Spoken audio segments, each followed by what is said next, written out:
Well, good morning, everybody. Ben, glad to have you and everybody else that's joining us here. Hope everybody's having a good day and a safe day wherever they're at. So we're talking today with my buddy Keith Bromley. Keith and I go back a few years, and he is an excellent technician, engineer, and he's going to cover some pretty cool stuff with us today, okay? And one of the big things that we keep talking about, Keith, is how to use visibility to protect your network, to identify situations in your network, problems, security leaks. Of course, it's kind of hard to see a security leak if you don't have visibility. But even basic management of your network without a packet broker, taps, and in essence, visibility, it's pretty important to have that, and people just don't have that today. So why don't you talk about what we're going to do today, and let's pull those slides up that you got and go from there.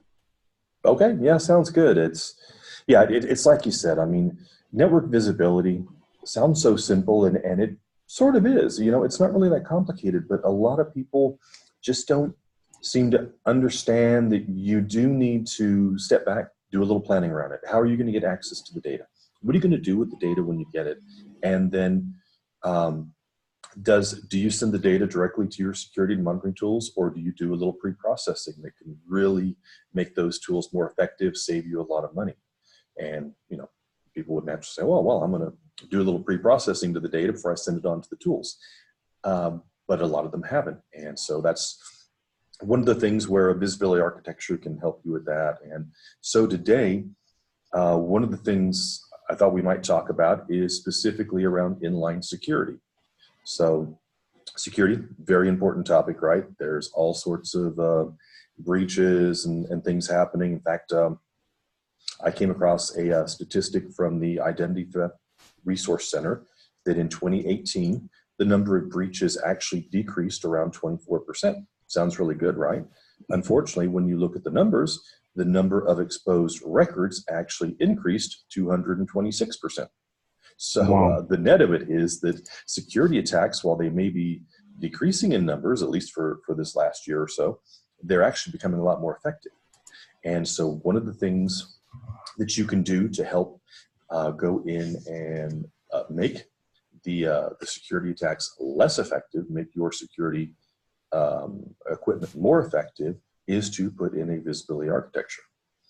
And I think if you do share the slides there, the first one, you know, is typically the way a lot of people approach the inline security, where they're just going to go and put in their security tool and they're going to put it in line.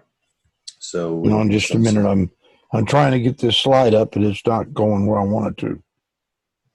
I understand. But, you know, while you bring up the slide, so basically they'll just put an IPS, a WAF, or something directly in the flow of the data. And it works, but you have to use this in a serial fashion a lot of times. I mean, if you don't have something in the middle where you can send the data to different tools, you typically have a problem. Yeah, here we go. So like you see, the data comes in from the internet, goes through a firewall, right? I mean, everybody's going to have a firewall. But after that, as you can see on the top row up there, they've typically got an IPS, a WAF. They want to do SSL decryption, so we'll do active SSL decrypt. Well, this is how you would go and put them in, right? You got some sort of bypass, either internal, external. A lot of the tools now have an internal bypass, so you don't really need the external bypass. However, the problem with that approach is, so I would recommend an external bypass, because if you go to pull the IPS out or something, you now have to take down the network to go, even if you have the bypass there, if you want to fully remove it, unless you're going to leave that, what was the internal bypass, running in the network, then you're going to have to take your network down again.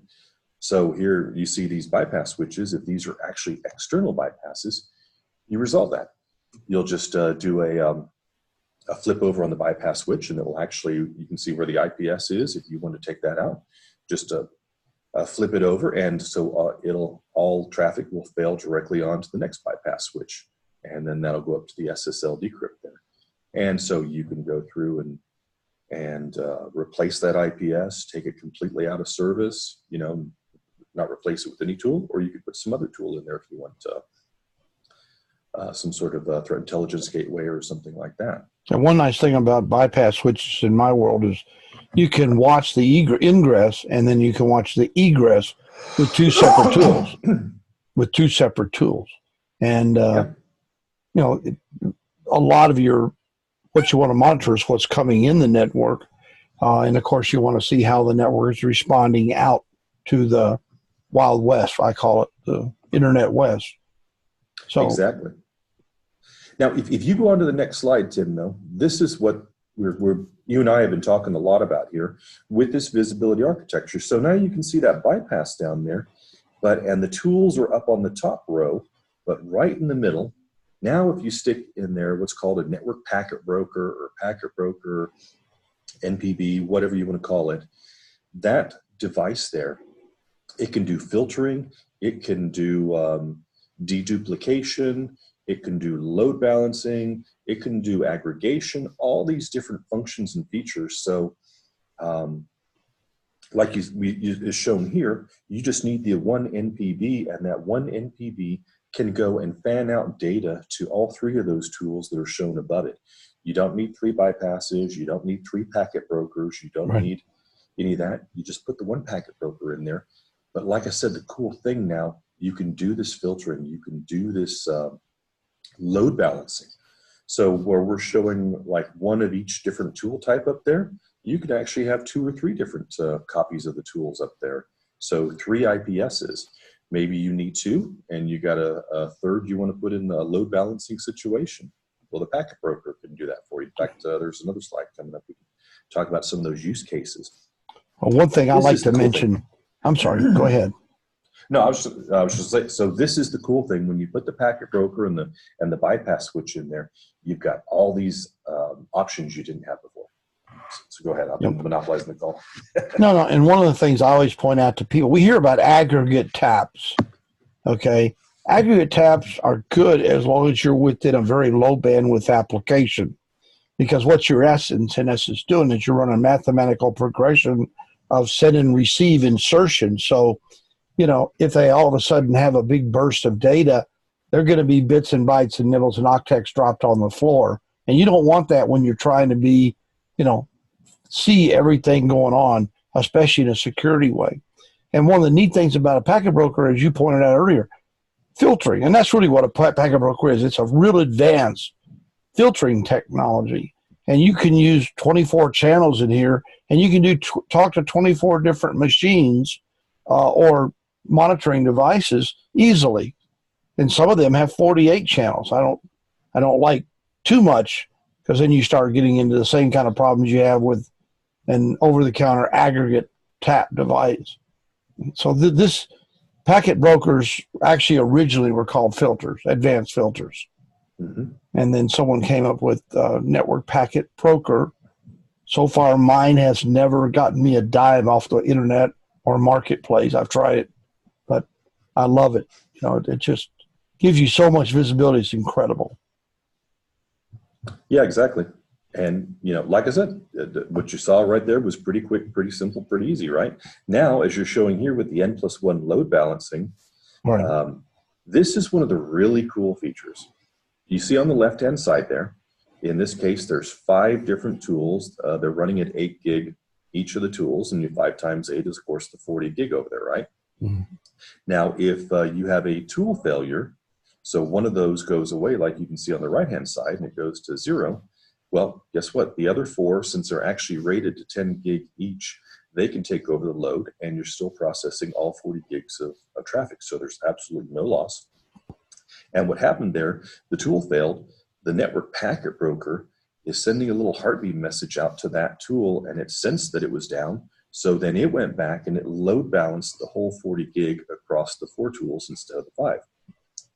Now, if the tool that's out of service comes back into service, the packet broker is going to sense that, and then it will go back and automatically rebalance the traffic again across all 5 of the tools. So then you'll see a little later on, after it's come up, that the load will go down to 8 gig per tool, and you'll be back into the normal operation state. And that's so important to have that balancing going on. Yeah, exactly. Because I mean, what's the alternative? If you're in line and this is mission critical stuff you want to take care of, right? Your security, your IPS, and all that. If you're not using an N+1 or an N+2, 3, 4 type of architecture, you've got to do an N+N, right? You've got to do a fully duplicated network. If you cannot handle your loss of your network, you can't handle it going down. You've got to have a fully redundant system. Yep. Well, and of course that means twice the cost and at least twice the complexity, because then you've got to figure out a shift over between the packet brokers or the tools and whatever load balancers you've got going on and everything like that. With the packet broker here, now the packet broker, you can set it up to do actually N+N as well. So you can do a redundant system. You can have redundant packet brokers. You can have all of this.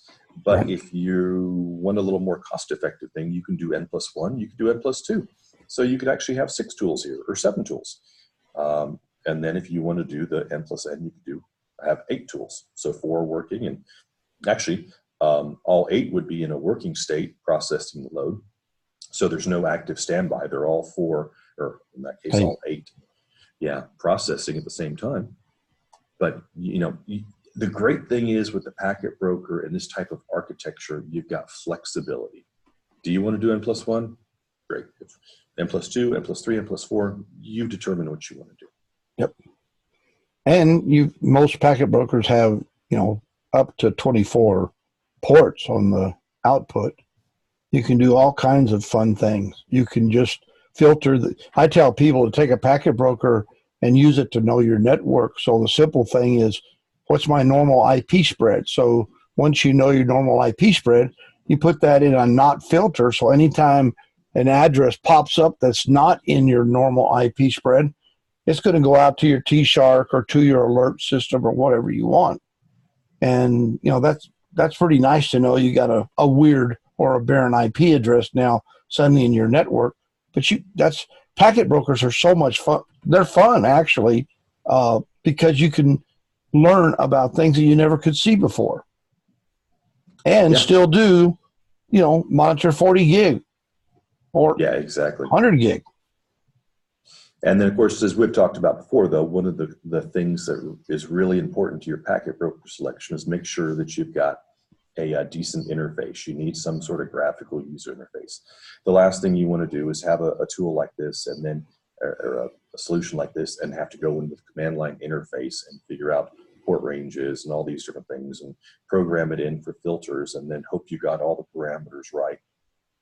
And because you're not sure if you did, you got to spend 15, 20, 30, 45 minutes testing to make sure the output is exactly what you want. You really just want something that's got a graphical user interface. It's drag and drop, point and click, double click, real simple, easy to use, easy to manage, because that's what's going to affect really the long-term total cost of ownership for you. And usability. Yes. Because I still tell the story. About 2.5 years ago, I wrote an article. No, it's been more than that. Then 4 years ago, I wrote an article and compared the 3 types of programming. One is command line, okay. One is command line interpreter, and then or translator, and the other one is a real GUI. And I actually got a chance to play with 3 different types and played with them. And I actually did a command line and put it in the article. And I purposely made 2 mistakes in the command line. That article was read over 40,000 times, and no one ever sent me an email and said, gee, that command line would never work for what you're asking it to do. And I figured that's pretty much an indicator that command line is more difficult than we think it is. Oh, yeah. Yeah. Like I said, you can make just a small little mistake and it can throw off your filter completely. You can see the wrong data. You can clip data. You can prevent data from going online or on downline to other tools that need it.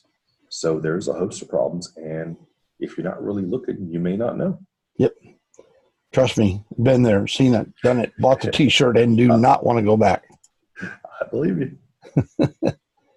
Now, this is becoming more and more important, encryption and being able to visualize encrypted data. Yeah, they're saying now, some of these analysts and stuff, that up to 70% of malware is encrypted now. So it's in encrypted data. You can't really tell. The hackers and stuff have gotten so advanced that, encryption's a great thing, but now they know how to use it too and work around the system. So their malware gets encrypted. So you really need to go in and start inspecting the traffic. It gets back to like the stat I was talking earlier from identity theft resources, where, okay, the number of attacks may be going down, but the number of exposed records per attack is going, or Going per up. breach is going up. Mhm. And this is part of the reason. Things are encrypted, they're hidden. It's a lot harder. So the way to go in and turn the tables back into your favor is to do SSL decryption. And you can either do that externally, or here we've shown that a lot of packet brokers have internal SSL decryption, which is great because that saves you from not having to have another appliance you have to go and set up and maintain and so forth. This is just a functionality within the packet broker here, and it runs at full line rate. Because there's basically like three options, right, that I've seen for the decryption. You can have your standalone appliance, you can have the integrated approach here, or you're going to have the decryption built into the tool. So like the IPS may do decryption itself, or some of the other security appliances can do that decryption. The problem with that scenario, though, that I think a lot of people ran into and they got a little gun shy on decryption, is once you turn that function on within an IPS or some of these other tools, you take a significant hit on the processor. And I've seen some people saying where it can be up to 40-45% of the processor is now needed to go and do decryption, which means that you have less resources to actually go in and do the function that was needed. The case of an IPS is to actually go in and inspect the data for malware. You're spending, your CPU resources doing something else. So, but anyway, this case shows it as an integrated SSL decryption built right in. Your data comes in, you decrypt it, send the data onto the tool you want. The data gets inspected.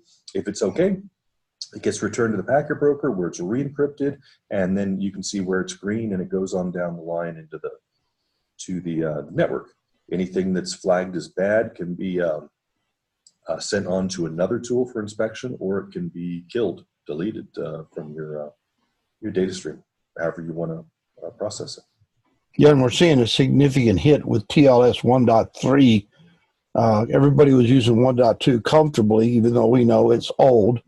And of course, the reason to move to 1.3 was hackers know how to use it. Well, guess what? They know how to use 1.3 also. But also, Yes. we find that people inside networks in the internal network, they want to run TLS 1.2 because they understand it and they have all the decode and visibility inside their network. But then when they pass it out, it's re-encrypted to 1.3. And that even adds another level of complexity where your packet broker can do both and help out. Yeah, exactly. So these are two of the really cool use cases I've seen, that when with your visibility architecture, if you set it up right, you can actually go and make things quite simple. Whereas before, it would be much more complex, especially if you didn't have the packet broker and you wanted to do the external decryption appliance. As you go back to the original picture, you're going to have to set that up with in the stream of the network, and then you're going to have to decrypt the data. It's going to have to go to a tool, and then you're going to have to have a loop back to the re-encryption for the decryption device for re-encryption. So that gets all complicated and messed up. Whereas with the packet broker, it just makes it simple and easy to route the data around where you need it to go. After it's come in, comes the packet broker, it does all the routing, then it comes back and goes the rest of the way into the network. And you say bypass switch, a lot of people would call that a bypass tap also. Yep, they can. Yep. And the nice thing, I'm sorry, I was going to say the nice thing about a bypass, it passes 100% of the bandwidth that it's designed for. Actually, most of them are 15 and 20% more. So if you buy a bypass one, make sure you buy a quality one and not a white box out of China. That's a lot of people are selling those out there. You can always tell how cheap they are too. Yeah, that for me, that's one area where I wouldn't scrimp on, and it's not like these are too bad price wise anyway. But I would get the appliance that has flexible failover, so you can fail open, you can fail closed, however you want. So, basically, what you're saying is, you can if the relay is tripped, then it will stop all traffic from going downstream. You can do that approach, or it will go ahead and pass all traffic on downstream if the bypass is enabled. But you want to have the option for both. That way, if you need to do something, you've got your flexibility built in there. Another thing you want is an anti-tromboning feature. So if you've got the tool connected to the bypass or the packet broker, however you've got something connected to it up there, if it goes down, and then it comes back up, you want the bypass to be able to understand that and recognize it. But if the device, the appliance is having some sort of problem, it's going up and down, up and down, up and down, you don't want to keep disrupting your network going up and down as well. You want to have this little anti-tromboning, which says, okay, well, you're in a continual failure state. Let me lengthen the amount of time between when I go back to you and try and pass traffic to you again. That way, you just don't keep going up and down in this failure and non-failure state continuously, and when just disrupting traffic. And then the third thing is, of course, you want to have that heartbeat messaging over to the packet broker, the tool, so that you can sense that the device is up or down. Right. Yeah. It's amazing, though, to me, how many networks don't have any of this or very little of it. They completely go with what I call plug and pray. And most likely they will suffer significantly at some point. But it does bother me that people don't do any kind of true monitoring.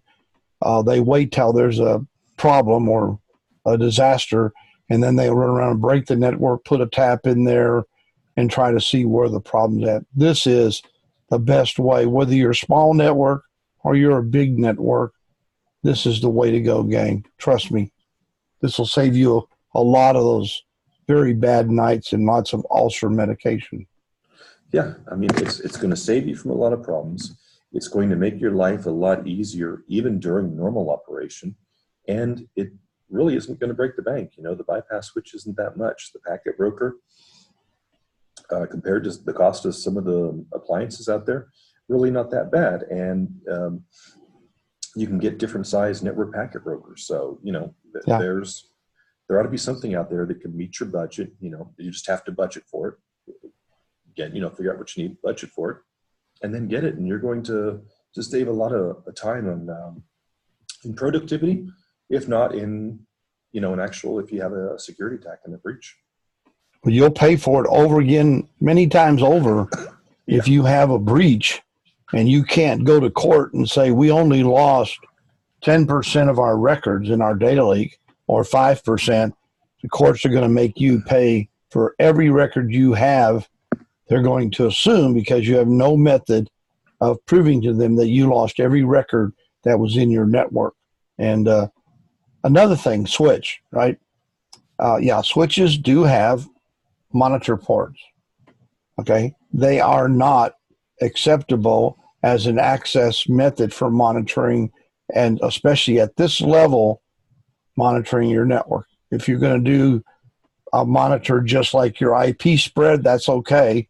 But remember, gang, a switch's job is to get the data to the right port, not to monitor the network. That's a nice little marketing feature that Cisco started with some 20 plus years ago. It is not a full aggregate monitoring. It changes timing. It drops frames. So please don't think that this switch is something you can just come off of and get rid of your bypass switch. Yeah. Especially for an inline application, I would never trust a span port or any of that type of mirroring technology off of the switch. You need something dedicated. And like I said, they're low cost. For the cost and the benefit, just put in a bypass switch, and and be done with it. Put your network packet broker in to give you the flexibility. You're going to save money if you do the N+1 just right there on that. I won't say it'll pay for the packet broker, but it could, depending upon what you're doing. Just, one of those tools could be the same cost or more of a cost than a packet broker. So you could recoup your money right away. Otherwise, there's definitely, though, a strong ROI. Yeah, I mean, there's no reason to try to make a packet broker seem like it's a option for a network. You put good switches in, you put in good servers, you put in a decent firewall semi-vent. Don't chintz. Get a good, high-quality packet broker, and trust me, it'll save money over time and time again. You may not get a tangible result, but the ability to secure your network and visualize your network is just so important today. You can't skip this part anymore without facing significant fines and criticism. Yeah, and if you, again, back on the span port, if you did try to do something like that for an inline application on the switch, I think you might find it's a little too late into your network to be worrying about inline security at that point. Whatever malware is there is now in your network. It's in your network there. Yeah, good point. So you just killed any type of inline protection that you wanted if you wait that far down the line. So yeah, that's not protection. That's what we call forehead. Oh my God. Yep. So what did I just do? Yeah, that's right. What was I thinking? Yeah. Well, hey. So, do you have any other things you want to talk about? I know we're going to be coming back at the end of, or in November again, and talking again about visibility, which is so important today. I just don't know why that it hasn't become an everyday thing. You build a network, you put security, you put visibility. Those are check marks you should have. They're not options. They're must-haves. Yeah, exactly. No, for this podcast here, that it was basically just wanted to focus on the inline security. Like I said, we've got a third one lined up because we've already done one that talked about the basic visibility, this one on inline. And then the third one was going to be, hey, I've got my backup brokers now. What am I going to do with it to come back and give some more, maybe I'm thinking some examples and some use cases if you haven't thought about that, how you can go and really maximize the benefit from the packet broker. Fantastic. Sounds great. Look forward to it. Well, listen, gang, Ixia, Keysight, which is Ixia, which is a NUI. I've been around. I know the founders. I knew some of the engineers. I knew the chief engineer. And their packet broker is by far one of the best in the industry. And the good thing about Keith is if you're in the world and you need help or someone to help you kind of strategize, Keith's a straight shooter. So go to Keith. He won't try to sell you a donkey when you need a racehorse. Trust me. Yeah, exactly. It does no one any good to do that. Yeah. He's not in sales, by the way. He's a technologist, and doesn't mean that all people in sales are bad, but Keith's an engineer, a double E, and someone I trust. So, and feel free to reach out to me. If you don't have my email address, it's out on Network Datapedia. So I wish everybody, Keith, do you have any closing words you'd like to go there?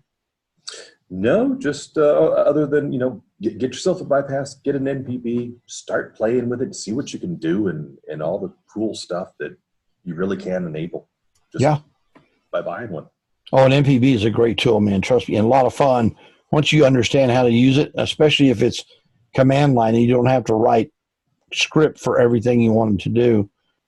It makes it incredibly fun to work in your network, see your network. You're going to learn stuff that you never knew about your network. Some of it might be scary, but it's better to find out now than when you have a breach. And I don't know about anybody out there, but I don't want a breach on my resume. Exactly. So, all right, everybody. I wish everybody a wonderful day and a safe one. And please remember, be nice to each other. That's all we got is us. And, so take good care, and we'll be back soon. Take care. I'm going to go.